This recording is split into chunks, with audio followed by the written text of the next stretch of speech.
mushitsi wacu ari we Wonder Boy The Hero yamaze kwishigira ku butaka bw'i Burundi, aho twagerageje turaza kumwakira nk'abamenyesha makuru kugira tumenye vyinshi bitandukanye bivuye kuri Wonder Boy. Wonder Boy, karibu sana katika nchi yetu ya Burundi, japo ilikuwa ni muda mrefu sana haupo hapa nchini Burundi. Nashukuru sana. Safari yako ilikuwa vipi? Safari yangu mzee baba ilikuwa na changamoto kidogo tu. Ya, lakini tunamshukuru Mungu kila kitu kimeendeka sawa. Hizo changamoto, lakini kuna wengi wanatarajia kuzijua ni changamoto zipi zilisababisha paka Wonder Boy The Hero. Tulikuwa tumepata habari kwamba ungekuja katika siku ya jana, lakini umeweza kuwasili leo hii. Changamoto zipi ambazo Yani changamoto imetokea ni upande wa hali ya hewa kwa mitambo ya Rwanda. Yani Rwanda hewa ilikuwa sio nzuri na mitambo yao system ilikuwa chini sana, so hayo ni mambo ya mitandao. Kila mtu anajua kwamba ndege inaendeshwa kwa teknolojia. Ni miaka mingi sana ulipoondoka hapa nchini kwetu Burundi, ila ulikuwa unaendelea unafuatilia mitandao hapa na hapa. Muziki wetu unauona vipi kama CEO wa Trust Nobody? Kiufupi muziki wetu hapa ambapo upo sehemu nzuri sana. Vijana wanajitahidi, tunawaona. Yani muziki wetu uko sehemu nzuri. And I'm happy.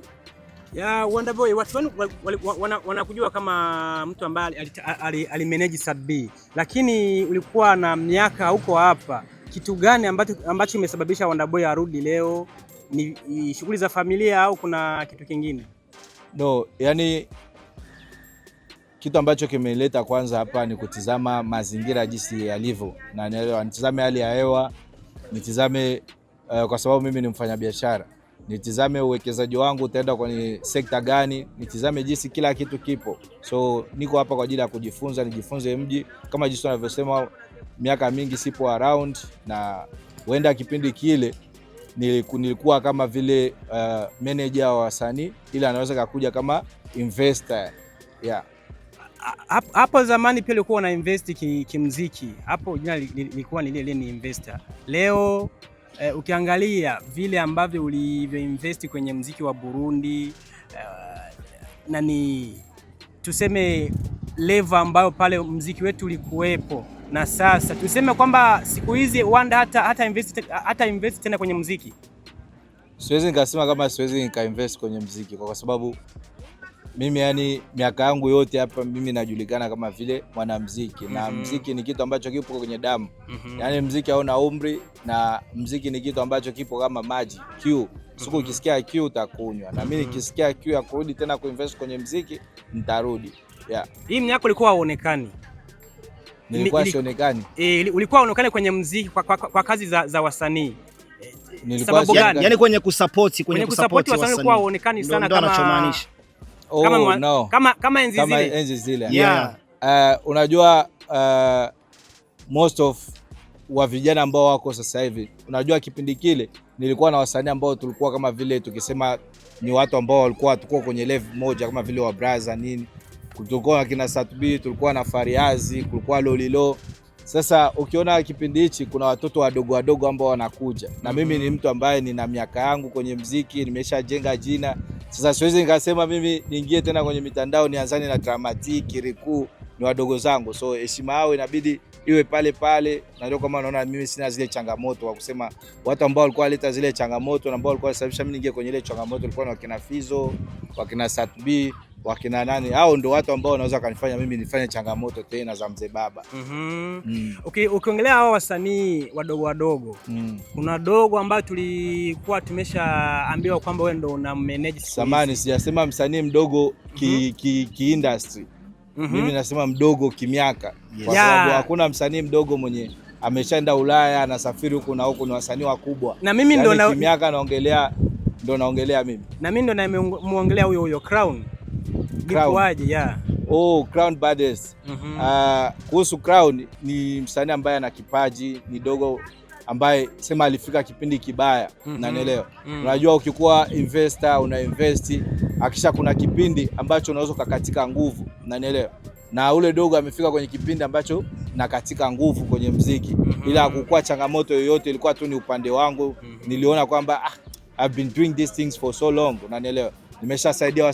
nishafanya kazi na wasanii wengi sana, lakini napoelekea sio for the sake of my children, kwa sababu mimi na watoto, unanielewa, na wish kesho yake watoto wangu waseme baba yetu aliwekeza kwenye mziki wa Burundi, na pia na properties na vitu fulani ambavyo unaweza kuonesha watoto wangu. Sasa mimi niliona sasa mimi tu nishazulumiwa na kina wasanii fulani, nimefanya nao wote, nikasema cha kwanza ni stop, ni focus kwanza kuwatengenezea future watoto wangu. So right now acha turudi nyuma kidogo, nikikona pa Wonder Boys Hero ni kwamba kuna mengi sana, wengi walikuwa wakitarajia kukuuliza lakini hawakuwezaga kukupata kipindi kile. Uliondoka hafla ukaenda. Lakini sasa kuna watu wanataka kujua kwa muonekano ambaye kwa wale ambao waliweza kuwasupport pakiwemo King Sadbi. Sadbi ni mwanamuziki ambaye siku zinazoisha alikuwa katika nchi ya Nigeria katika tuzo za Afrima Awards. Unayaona vipi maendeleo ya Sadbi kama umoja wa watu ambao uliweza kusaidiana naye? Kiufupi kwanza, Sadbi ni kwa sasa tunaweza tukamuita kwamba legend. Unanielewa? Unajua mtu yote ambaye anatumikia nchi yake. Unajua Burundi, mziki wa Burundi kwa sasa ambao tunajua mziki wa Burundi wasanii hawaingizi chochote. Unanielewa? Yaani wasanii wa Burundi wanatoa kikubwa, wanaingiza kidogo. Unanielewa? So ukimwona Sadbi yupo hadi sasa hivi, kwa sababu mimi Sadbi ni mtoto ambaye ni ndugu yangu ambaye tunajua anatokea shule. Unanielewa? So hadi yuko sasa hivi anakwenda Nigeria, anaenda Ulaya. Mimi naona kwamba ule jamaa ni mpambanaji. Unanielewa? Na I'm so happy, na furahi sana kuona anaitangaza nchi yetu, kwa sababu ukitazama hata video ambazo ameenda kule, ana nguo nyingi kibao za kuvaa, lakini mliona alivaa culture yetu na ameenda kutangaza culture ya Warundi. Most of the people there walikuwa wanauliza huyu mtu amevaa, mkiona alipiga picha na watu wengi, mtu anauliza huyu jamaa amevaa ni mtu gani? Na kutokea pale watu wanaanza kujua Burundi, kwa kusema Burundi ni nchi ambayo tunapata matatizo sana kule nje. Unaelewa? Mtu kimuuliza I'm from Burundi, unakwambia Burundi ndo wapi, Burundi ndo nini, na bila unaweza kumuelewesha tuko close na Congo hivi na hivi. Lakini kutokana na jinsi wa vijana wanajituma, Burundi inaenda kuwa sehemu nzuri. So I'm happy yuko anafanya vizuri, and I'm so proud of him. Lakini katika ndani ya Trust Nobody kuna fununu nyingi ziliweza kutokea kipindi kile na zikaongelewa maneno mengi sana. Lakini leo hii tunamwona Wonder Boy akimzungumzia vizuri Sadbi. Je, zile fununu mabifu za kipindi kile ziliishia wapi, ama uliona kwamba hatuwezi tukaendelea? No, yani kiufupi mzee baba, yani unajua watu ambao wanafanya wrestling au wakachere, yani wale ni wakachere, huku nyuma ni washikaji sana, lakini ukitaka kufuata vitu ambavyo wanafanya kwenye uwanja utapotea. Mimi na Sadbi ni wa ndugu moja hiyo, kwa sababu mama yake ni mama yangu, mama yangu ni mama yake. We came long way ago. Unanielewa? Bado anatoka kwenye anasoma pale Kanyosha, anaruka akiruka dirishani anafikia nyumbani kwetu. Unanielewa? So hivi vitu vya mitandaoni, mkitona mitandaoni tunarushana roho, na nyie endeni hivyo. Unanielewa? So tunaenda na vibe. Asante sana. Kuna wale watu ambao waliwahi kuzungumzia kwamba wewe presence yako na Ismail Niyonkuru wanaishika kama kitu kimoja, afu wanaoita watu ambao hamtaki maendeleo na muziki wa nyumbani. Leo hii mtu anakusikia unasema uko proud na Sadbi, na anajua zile vurugu zilipitikana mtandaoni, leo hii unakubali kama ni ndugu yako na hamwezi mkafia vitu ambavyo vitaisha na mtaviacha.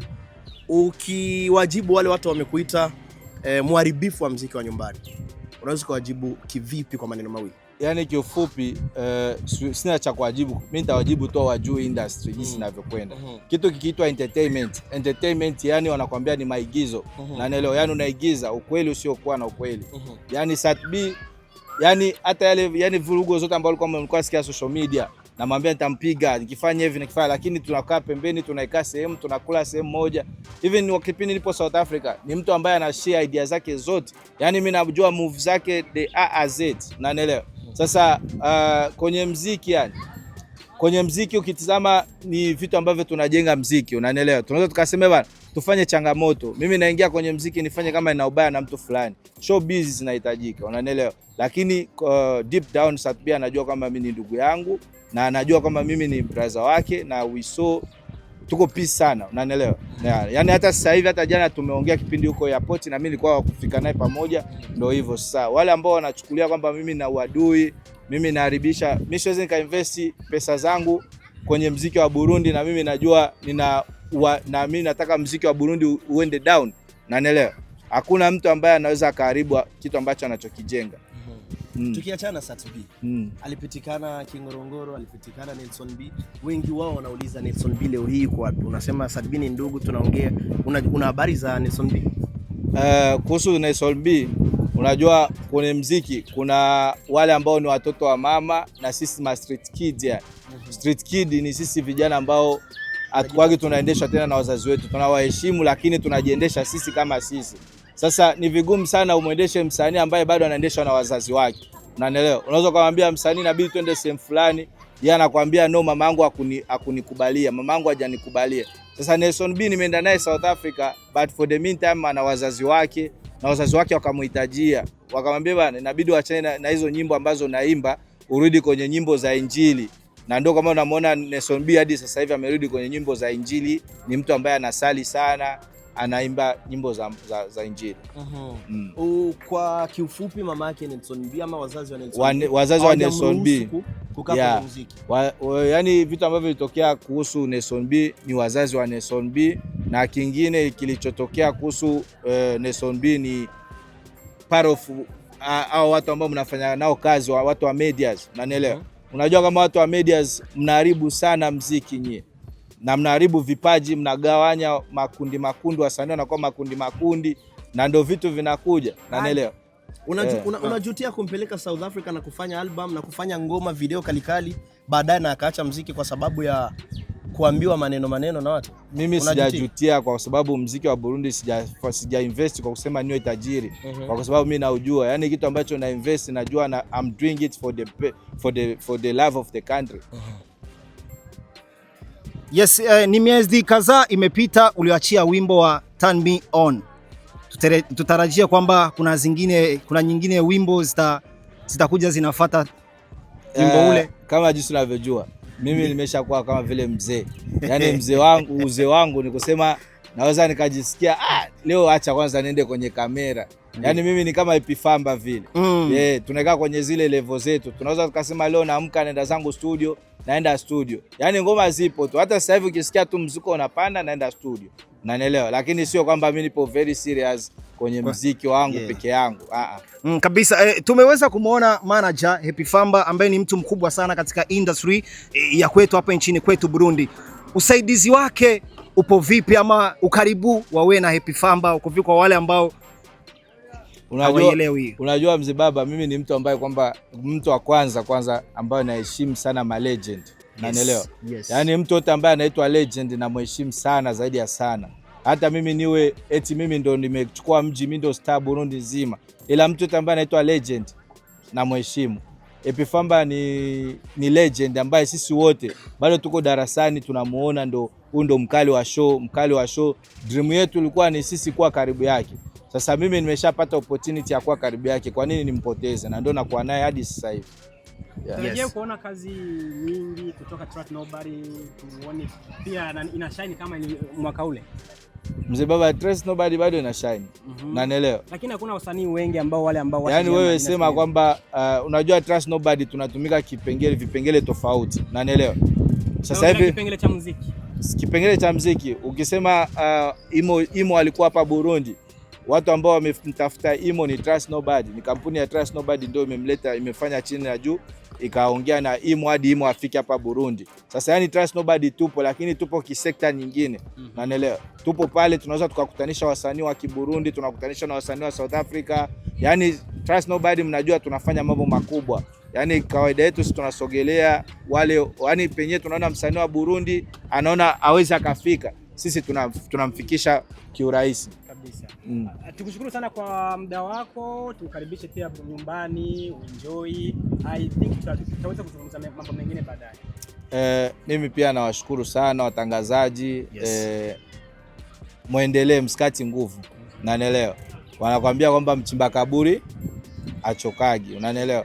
Najua hakuna chochote ambacho mnaingiza sasa hivi, lakini msichoki. Endeleeni kuwasupport vijana wetu, endeleeni kutusupport, lakini kitu tunajua tu kwamba kwa one day mtafurahi na mtaenjoy kwa hii investment energy ambayo mnaitolea, kwa sababu najua mpati chochote, unanielewa, lakini kwa nguvu ya Mwenyezi Mungu na jitihadi zenu ambazo mnaziweka kwenye muziki wa Burundi, one day mtafurahi na nyinyi mtakuwa kama vile watangazaji wengine ambao wanaishi kwenye ndoto zao. Amina, karibu sana. Asante sana.